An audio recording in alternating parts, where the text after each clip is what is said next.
Carosel, Carosel, Carosel, this the carousel. On or you off, either you're on or you're off, either you're on or you're off. Knock 'em out. Carousel, Carousel, Carousel, this the carousel. On or you're off, either you're on or you're off, either you're on or you're off. Knock 'em out. Christmas came early today with the announcement that the general manager and former head coach of the Houston Texans was fired today. I've been screaming it at the top of my lungs since March, and lo and behold, the Tooth Fairy and Santa Claus gave me my gift early. Let's not waste any time. Welcome to the carousel. If you're on the carousel, let's jump in. Let's bring them in. Let's talk. Let's have a carousel conversation. Let's bring them in. Bring them in. Bring them in. Oh, Bring everybody's them out. coming Bring them out. I have Ben Wire, Eddie BW, Chicago Bears own. I have Jerry Pistola, Miami Dolphins. I have Eric Wilson, the executive producer, the man behind the scenes, and a proud Philadelphia Eagle in the house. Guys. Oh, and welcome Mr. John Turner. It's a football world and we just live in it. Thank you for joining us, Mr. Turner. Each and every one of you is going to get your time. I just want to ask, how do we feel about the firing of Mr. Bill O'Brien?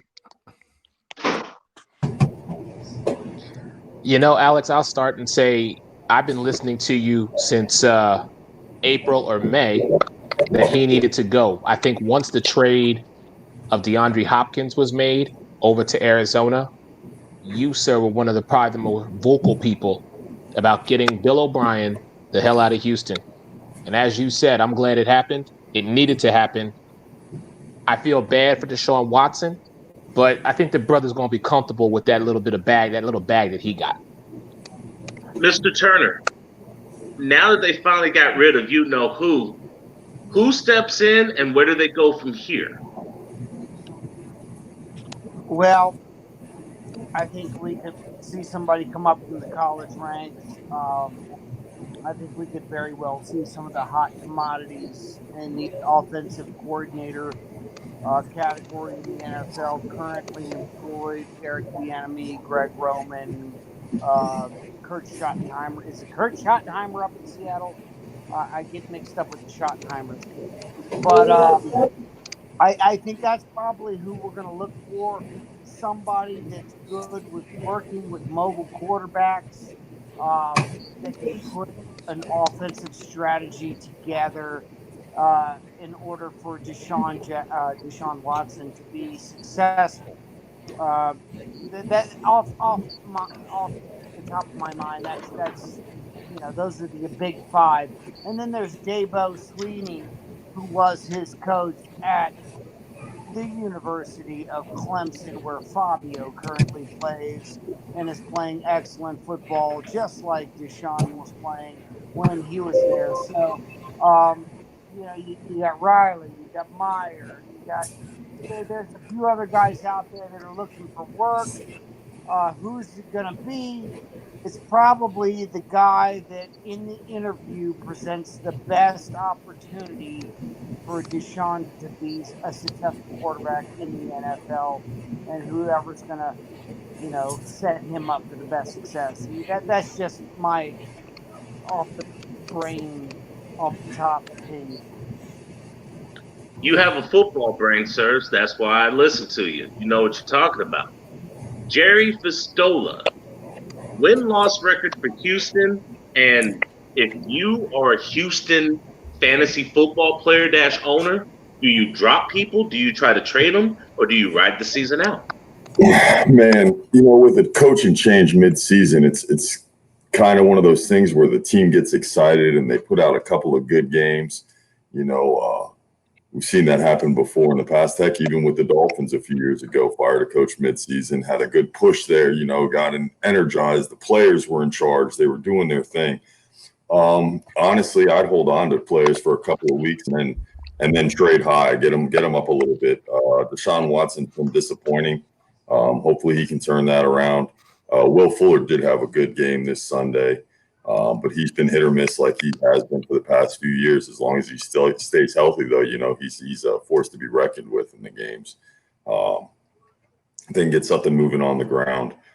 It's one of those things. I think that they're going to have a little bit more time to build a little bit more value. But yeah, it's definitely a team I'm going to step away from. Unfortunately, with the coaching change, they'll get a few more wins and affect our draft pick we're getting from that next year too, first round and second round. So, Gary, you should be happy. You're getting the first round pick from Houston, and the more they suck, the better the draft pick will be. Exactly. Ben, you got Houston on the schedule.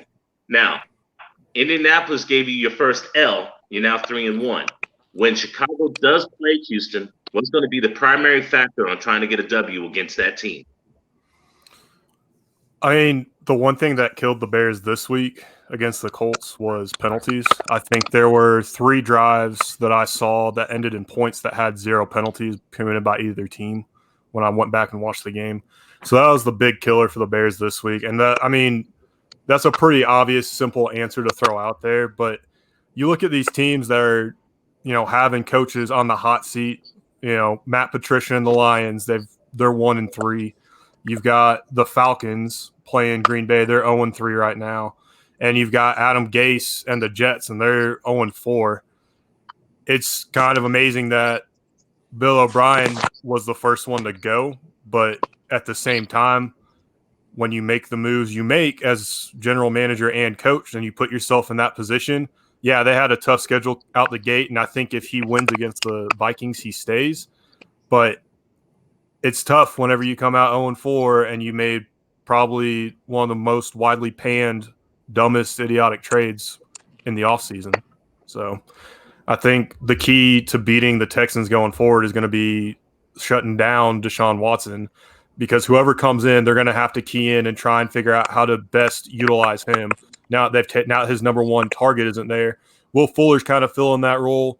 And you've got 4 or 5 other guys that could fill that number 2 or 3 spot on other teams. Will Fuller's probably a number 2 realistically on most teams, and he's having to try and fill a number 1 spot. That's been their biggest weakness.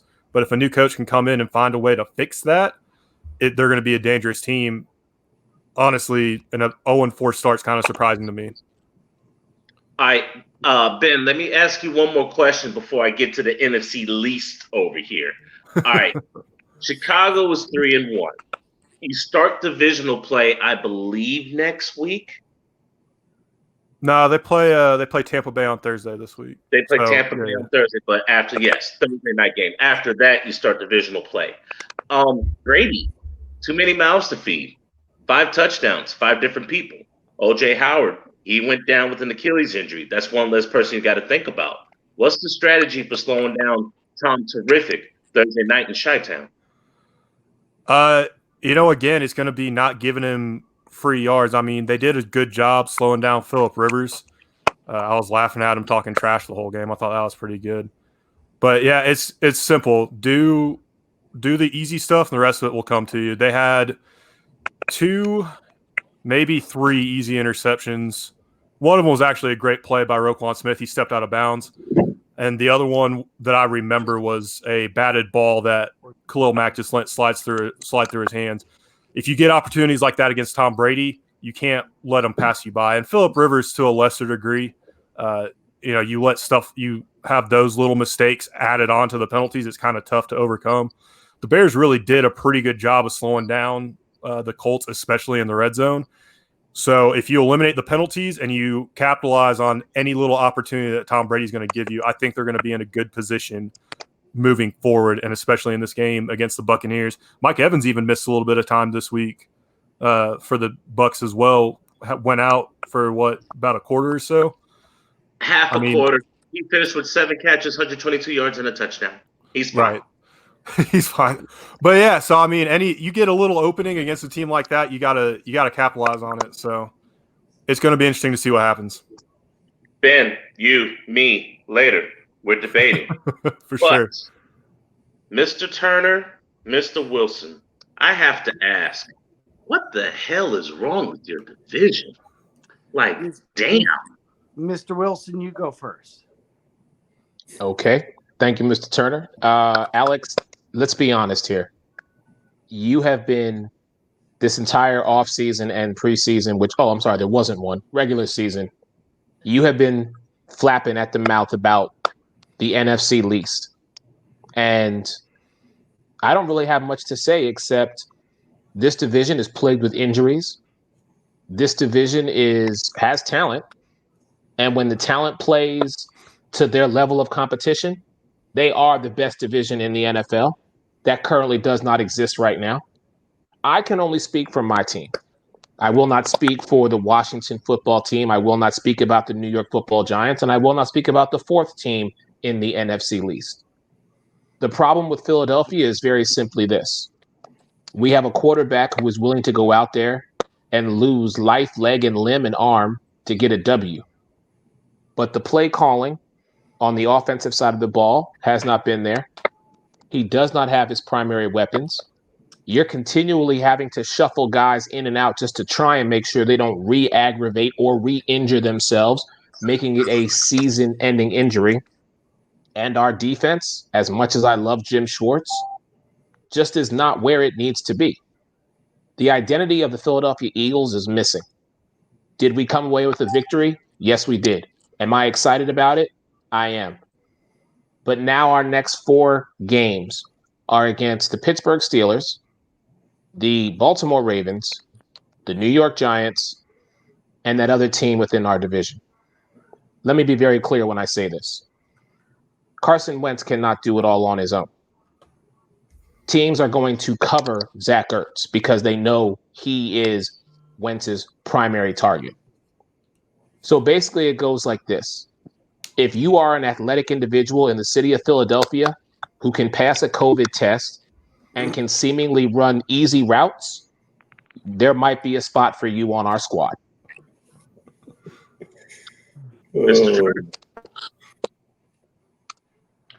Yeah, so here we go with the NFC East, and maybe, just maybe, there's a little bit of homerism coming out of the base of in my voice with this. The NFC East is still the most important division in all of professional sports. Get it right. Get it into your head. Get it into your heart and soul. Figure it out and accept it. Okay? The NFC East is more important than your shitty division. Pardon my English. Okay? So let's get back to the teams. The Dallas Cowboys, who I grew up despising, are totally capable of beating any team in the NFL on any given Sunday, Monday, COVID. I think Dallas just cut his mic. What happened there? What happened there? I think Dallas just cut his mic. I have no clue. I have You no didn't do idea. that? I did not do that. I swear to God, I was enjoying that. I was like, here he is. John, I think Mike McCarthy heard you talking and said, I'm cutting this guy off, man. Did I get cut off for cussing? No, we didn't do it. Sir, right, here we go. I thought I was talking about the NFC East and how great we are. That was not me, may sir. I continue? Please do.